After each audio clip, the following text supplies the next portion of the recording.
Habib master 23 April election কমিশনের সমস্ত নিয়মকে challenge করে আমি ক্যান্ডিডেট শিবনগরের বুথে আমার এজেন্ট ছিল না, সেই এজেন্ট বসাতে গিয়েছিলাম, এজেন্ট বসিয়ে দিয়েছিলাম। তারপরে ইলেকশন কমিশনের নির্দেশ ছিল 144 ছিল, সেখানে 100 গজের ভিতরে কেউ 5 জনের বেশি জমায়েত করা নিষেধ ছিল। সে সেদিন 100 জন 20 মিটারের মধ্যে বুথের কাছে 100 জন নিয়ে গিয়ে মস্তানি করেছিল। গোটা দেশ দেখেছে, গোটা রাজ্য দেখেছে। আমি প্রশাসনের কাছে, ইলেকশন কমিশনের কাছে লিখিত অভিযোগ করেছিলাম, কিন্তু সেদিনকে অ্যাডিশনাল এসপি মজিদ খান এবং বেলডাঙ্গা থানার ওসি বাদে বাকি যারা অফিসার তারা সবাই তৃণমূলের চটি চেটেছিল এবং দালালি করেছিল। তাই আমি কাল বলেছিলাম যে নওদাতে যাব, 10,000 লোক নিয়ে থানা ঘিরবো। কেন 23 তারিখে এটা করা হয়েছে, সেই ভয়ে পুলিশ এসপি তাকে রাত্রি 1:30টার মধ্যে অ্যারেস্ট করে নওদা থানাতেও রাখেনি, বহরমপুরে নিয়ে গেছে, আজকে কোর্টে প্রডিউস করে। এই তো একদিন দাদার হাট আর একদিন দিদির হাট।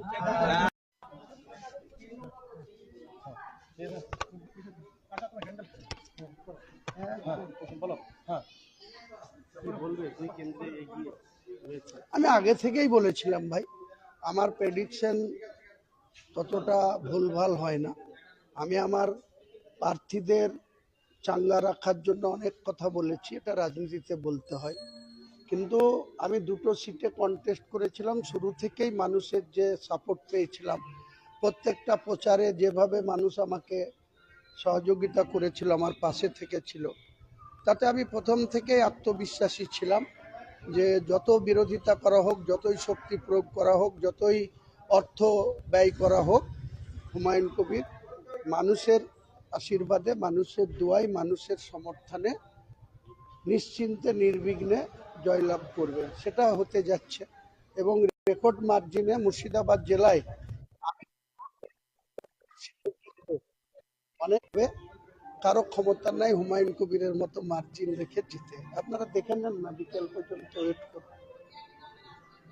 এখন পর্যন্ত পঞ্চম রাউন্ড শেষে 32,000 ভোটে আপনি এগিয়ে রয়েছেন। 6 রাউন্ডের শেষে 40,000 প্লাস, 15 রাউন্ড প্লাস গুনতে হবে।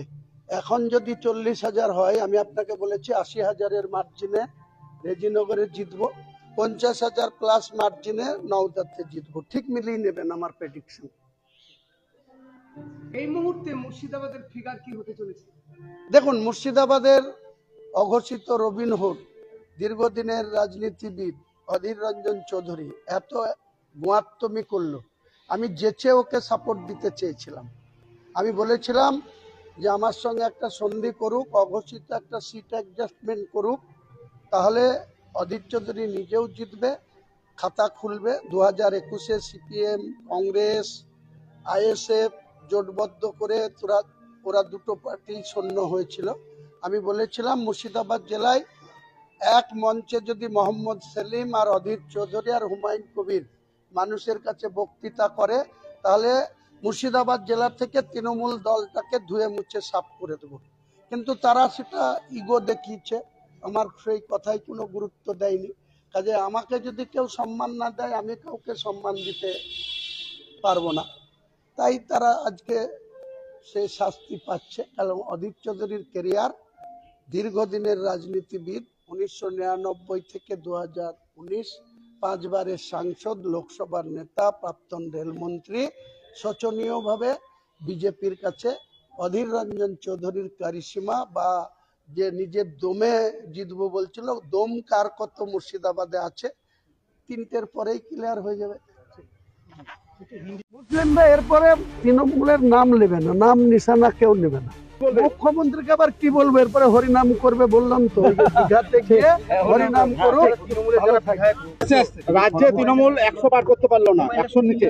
আমি তো আগেই বলেছিলাম এদের যে ঔদ্ধত্য, এদের যে মানুষের সঙ্গে ছলচাতুরি, এদের যে মানুষকে 1,500 টাকা লক্ষ্মীর ভান্ডার পাই দিয়ে, 1,20,000 টাকার আবাসনের ঘর পাই দিয়ে, আর কিছু ওল্ড এজ পেনশন পাই দিয়ে এরা যেভাবে মনে করছিল যে মুসলমান সম্প্রদায়ের মাথা কিনে নিয়েছি, আজকে মুসলমান সম্প্রদায়ের মানুষ তাদের নিজের মান সম্মান রক্ষা করেছে এবং কে ক্ষমতায় এসছে সেটা দেখার দরকার নাই। একটা স্বচ্ছ ভাবমূর্তির সরকার গঠন হোক বাংলায়, আর এরা যদি আবার ওই রাস্তায় হাঁটে আবার এদেরকেও ছুঁড়ে ফেলবে বাংলার মানুষ। বাংলার মুসলমানরাই এদের বিরুদ্ধে এককাট্টা হয়ে তখন আবার এদের বিরুদ্ধে লেগে যাবে। আপনাকে তো বিজেপির দালাল বলেছিল। কে বিজেপির দালাল? আজকে বললাম তো, এদের দলের এত বড় বড় কথা বলছিল, কালকে না দুদিন আগেও বলছিল 225টা পাবো এবং 500, 1000, 2000 ভোটে জিতলে রিকাউন্ট করে আবার কেউ যেন না ছাড়ে। এখানে তো মাত্র 41,000 ভোট পেয়েছে, বিজেপি পেয়েছে 64,000, আমি পেয়েছি 1,30,800 কত। তার মানে বুঝুন যে এরা আজকে এদের সভাপতি সেনাপতি সে ধুক ধুক করছিল, এই চেয়ারম্যানও ও বিজেপির সাথে ভোট কিনে কোনো রকম উতরালো হরিয়ারপাড়া, তাহলে হরিয়ারপাড়ার সিটও আমাদের বিজয় জিত। তো পয়সার জোরে তাহলে কি মুসলিমরা ভোট দেয়নি বিজেপি তৃণমূলকে? মুসলিমরা এরপরে তৃণমূলের নাম নেবে না, নাম নিশানা কেউ নেবে না তৃণমূলের। এই মুহূর্তে বলছি না, আমি আমার রেজিনগর বিধানসভার 14টা অঞ্চলের 14টা অঞ্চলের 2000 করে 28,000 লোককে ডাকবো, সকাল থেকে সারাদিন খাওয়া দাওয়া করব, গল্প গুজর করব, তাদের অনুমতি নিয়ে তারপরে সিদ্ধান্ত।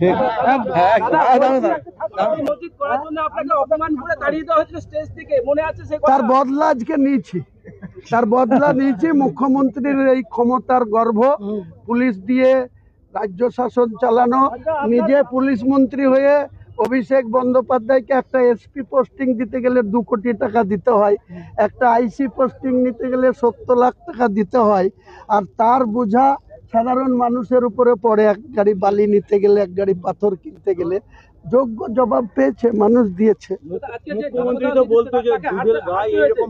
ওই দুধের গায়ে সেই গরুর জোড়া পায়ের লাত খেয়েছে আজকে।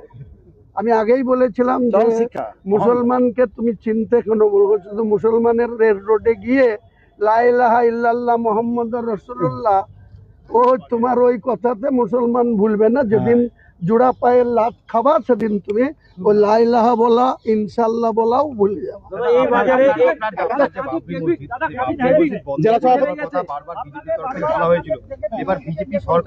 ভাই, বিজেপির এটা রাজনৈতিক এজেন্ডা, ওরা রাম মন্দির করার এজেন্ডাতে ভারতবর্ষের গদিতে এসছে, আর আমি বাবরি মসজিদ করেছি বলি সেটাকে বন্ধ করার ইস্যুতে পশ্চিমবাংলার গদি পেয়ে গেছে।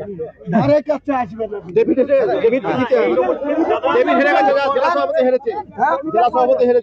এবার লাভ খাবে অভিষেকের, অভিষেকের লাভ খাবে।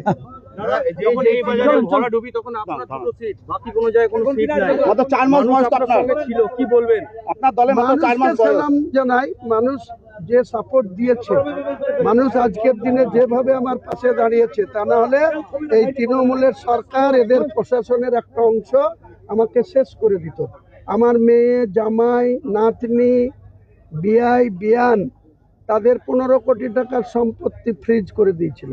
আমার 22 বছর আগে 3 তলা বাড়ি করা, সেই বাড়ির এগেইনস্টে আমার মিসেসের নামে এফআইআর করেছিল। সমস্ত কিছু জবাব আজকে দিয়েছি মমতা। মুখ্যমন্ত্রীকে কি বলবেন? মুখ্যমন্ত্রীকে কি বলবেন? মুখ্যমন্ত্রীকে আবার কি বলবো? এরপরে হরিনাম করবে, বললাম তো, দীঘাতে গিয়ে হরিনাম করুক। তাদের কি অবস্থান হতে পারে?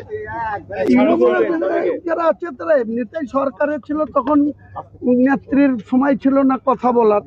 নেতৃত্ব এখন ওই হরিনাম গাবে আর কথাও বলবে না, এরা যাবে আসবে। এই না না, এরা বিজেপি, হিন্দু যারা এমএলএ আছে, মুসলিম যে কটা জিতেছে তারা কেউ বিজেপিতে যাবে না আমার ধারণা, কিন্তু হিন্দু এমএলএ যারা জিতেছে অধিকাংশ চার্টার বিমানে। আমি আগে থেকেই বলেছিলাম ভাই, আমার প্রেডিকশন ততটা ভুলভাল হয় না। আমি আমার প্রার্থীদের চাঙ্গা রাখার জন্য অনেক কথা বলেছি, এটা রাজনীতিতে বলতে হয়।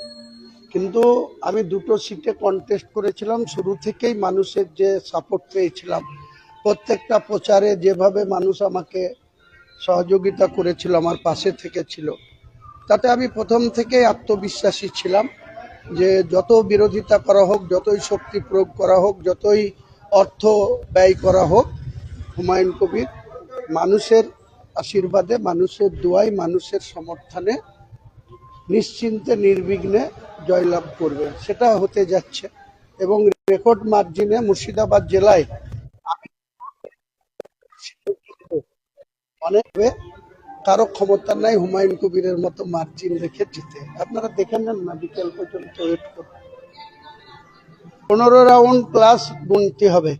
এখন যদি 40,000 হয়, আমি আপনাকে বলেছি 80,000-এর মার্জিনে রেজিনগরে জিতবো, 50,000 প্লাস মার্জিনে নওদাতে জিতবো। ঠিক মিলিয়ে নেবেন আমার প্রেডিকশন।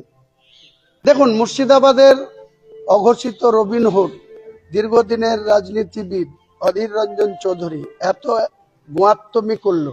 আমি যেচে ওকে সাপোর্ট দিতে চেয়েছিলাম। আমি বলেছিলাম যে আমার সঙ্গে একটা সন্ধি করুক, অঘোষিত একটা সিট অ্যাডজাস্টমেন্ট করুক, তাহলে অধীর চৌধুরী নিজেও জিতবে, খাতা খুলবে। 2021-এ সিপিএম, কংগ্রেস, আইএসএফ জোটবদ্ধ করে ওরা দুটো পার্টি শূন্য হয়েছিল। আমি বলেছিলাম মুর্শিদাবাদ জেলায় এক মঞ্চে যদি মোহাম্মদ সেলিম আর অধীর চৌধুরী আর হুমায়ুন কবির মানুষের কাছে বক্তৃতা করে, তাহলে মুর্শিদাবাদ জেলা থেকে তৃণমূল দলটাকে ধুয়ে মুছে সাফ করে দেব। কিন্তু তারা সেটা ইগো দেখিয়েছে, আমার সেই কথায় কোনো গুরুত্ব দেয়নি। কাজে আমাকে যদি কেউ সম্মান না দেয়, আমি কাউকে সম্মান দিতে পারবো না। তাই তারা আজকে সে শাস্তি পাচ্ছে। কারণ অধীর চৌধুরীর ক্যারিয়ার, দীর্ঘদিনের রাজনীতিবিদ, 1999 থেকে 2019 পাঁচবারের সাংসদ, লোকসভার নেতা, প্রাক্তন রেলমন্ত্রী, শোচনীয়ভাবে বিজেপির কাছে অধীর রঞ্জন চৌধুরীর কারিশমা বা যে নিজের দমে জিতবো বলছিল, দম কার কত মুর্শিদাবাদে আছে, 3টের পরেই ক্লিয়ার হয়ে যাবে। আমি আপনাকে সংখ্যা বলবো না, কালকে, আজকের দিনটার পরে কালকেই তো আপনারা 10টা থেকে জেনে যাবেন কে কত আসনে এগিয়ে যাচ্ছে, কে কত আসনে সার্টিফিকেট পাচ্ছে। তবে আমি আপনাকে এইটুকু বলতে পারি যে শাসক দল তৃণমূল কত সিট পাবে সেটার আমি প্রেডিকশন আপনাকে করে দিচ্ছি। 95 থেকে 110, অর্থাৎ 110। 95 থেকে 110-এর বেশি টিএমসি যাবে না। আর যে ভারতীয় জনতা পার্টি বিভিন্ন মিডিয়ার লোকদেরকে টাকা দিয়ে দেখাচ্ছে তাদের কর্মীদের উৎসাহ দেওয়ার জন্য, শক্তি বাড়ানোর জন্য, কাউন্টিং ভ্যানুতে উৎসাহ নিয়ে যাওয়ার জন্য, তারা বলছে 160, 150, কোথাও বলছে 178। আমি বলছি ভারতীয় জনতা পার্টি হাইয়েস্ট সিট পেলে 120 থেকে 130-32-এর বেশি বিজেপিও পাবে না। তাহলে আপনি ধরে নেন এদের হাইয়েস্টটা ধরে নেন 110, আর এদেরও হাইয়েস্ট ধরে নেন 130। তাহলে 130 আর 110 কত হয়? 240। 94-এর মধ্যে 240 গেলে কত থাকে? সেই সিট কংগ্রেস 7-8টা পাবে, সিপিএম গোটা 4টে পাবে, আইএসএফও গোটা 2 থেকে 4টে পাবে। বাকি আমাদের ডবল ডিজিটের সংখ্যা থাকবে। সে 21 হতে পারে, 31 হতে পারে, 41 হতে পারে। কি হবে কালকে দেখে নেবেন। আমি বলছি এরা গোটা 4টে দল মিলে যা পাবে তার ডবল সিট আমজনতা উন্নয়ন পার্টি জয়লাভ করবে। এটা আমার ওভার কনফিডেন্স, আপনাকে বলে রাখলাম। 48 ঘন্টাও বাকি নেই, 24 ঘন্টাও বাকি নেই। কালকে সকাল 10টার মধ্যে ট্রেন পেয়ে যাবেন যে দিকে দিকে আমজনতা উন্নয়ন পার্টির প্রার্থীরা এগিয়ে যাচ্ছে এবং জয়লাভের সার্টিফিকেট তারা সংগ্রহ করছে। আসসালামু আলাইকুম রহমতুল্লাহ বারাকাতুহ। আপনারা সকলেই কেমন আছেন? আশা করছি মহান রবের অশেষ কৃপা আপনারা সকলেই ভালো আছেন। আমি এখন প্রোগ্রামের উদ্দেশ্যে গাড়ির ভিতরেই বসে আছি। আপনাদেরকে একটি সতর্কমূলক কথা স্মরণ করিয়ে দিতে চাইছি। আপনারা প্রত্যেকেই জানেন যে আগামীকাল 4 মে অর্থাৎ পশ্চিমবাংলায় যে ভোট হয়েছে তার রেজাল্টের দিন বা গণনার দিন। আমি বলবো ভোট আবার আগামী 5 বছর পরে আসবে, তখন আবার উৎসবের মতো মানুষ আনন্দ করবে, ফুর্তি করবে। ভোটের সময় অনেক নেতা নেত্রী আপনার কাছে আসবে, আপনার বাড়িতে আসবে, অনেক রকমের কথাবার্তা বলবে। আপনি একটা দল করেন, আপনার প্রতিবেশী আর একটা দল করে, এটা স্বাভাবিক হতেই পারে। কিন্তু আগামীকাল আপনি যে দল করেছেন সে দল জিতে গেল, বিপক্ষে যে দল ছিল তাদের সমর্থক যারা, তাদের উপরে আপনি হামলা করবেন, তাদেরকে অকথ্য ভাষায় গালিগালাজ করবেন, এগুলো করবেন না। কারণ হচ্ছে যে সুন্দর বাংলাকে অশান্তিতে ভরপুর করবেন না। প্রত্যেকেই নিজ নিজ বাড়িতে অবস্থান করার চেষ্টা করবেন। কারণ আপনারা জানেন যে রাস্তাঘাটের যা অবস্থা আগামীকাল, তাতে করে কিছু জায়গায় হয়তো অশান্তি, ঝগড়া ইত্যাদি হতে পারে। ওই জন্য কালকে আমার মনে হয় বাড়িতে থাকাটাই ভালো হবে। সম্প্রীতি বজায় রাখুন। আর যে দলই জিতুক না কেন, বিপক্ষে কোনো দলকে কটু কথা বলা, বিশেষ করে আমাদের পাড়া প্রতিবেশীর ভিতরে বা গ্রাম বাংলা যে সমস্ত মানুষরা বসবাস করি, আমাদের তো মাথা অটোমেটিক গরম। যে হেরে গেল একেবারে তাকে মারধর, এটা ওটা হাবিজাবি গালাগালি, এসব কাজে থাকবেন না। কারণ একটা কথা মাথায় রাখবেন, আপনি যাকে নেতা বানানোর জন্য আজকে দীর্ঘদিন রাস্তাঘাটে মিটিং মিছিল করলেন, সেই নেতা পার মান্থ বেতন পায় 1,20,000 টাকা। তাহলে 1,20,000 টাকা বেতন পাবে এরকম একটা মানুষকে এমএলএ করার জন্য আপনি মাথার ঘাম পায়ে ফেলে দিলেন। অথচ আপনার ছেলের একটা রেশন কার্ডের জন্য নেতা তো দূরের কথা, আপনার পাড়া প্রতিবেশীর কোনো ছোট ছোট নেতাও আপনার পাশে দাঁড়াবে না। আপনি যাদের জন্য দরদরি করছেন, যাদেরকে নেতা বানাবার জন্য মারামারি করছেন, যাকে উচ্চ স্তরে পৌঁছে দেওয়ার জন্য আপনার প্রতিবেশীর সঙ্গে ঝগড়ায় লিপ্ত হচ্ছেন, অথচ আপনি যখন বিপদে পড়ে যাবেন ওই নেতার বাড়িতে কলিং বেলে সুইচ মেরে মেরে মেরে মেরে তবুও নেতা বার হবে না। ওই জন্য বলবো, পাড়া গ্রামে বা তার যারা শহরে যেখানেই থাকেন, কাউকে কিছু বলার দরকার নেই। আমরা এমন একটা দেশে বসবাস করি, গণতান্ত্রিক দেশে বসবাস করি। সবাই নিজে নিজে অধিকার নিজে নিজের মত প্রয়োগ করেছে।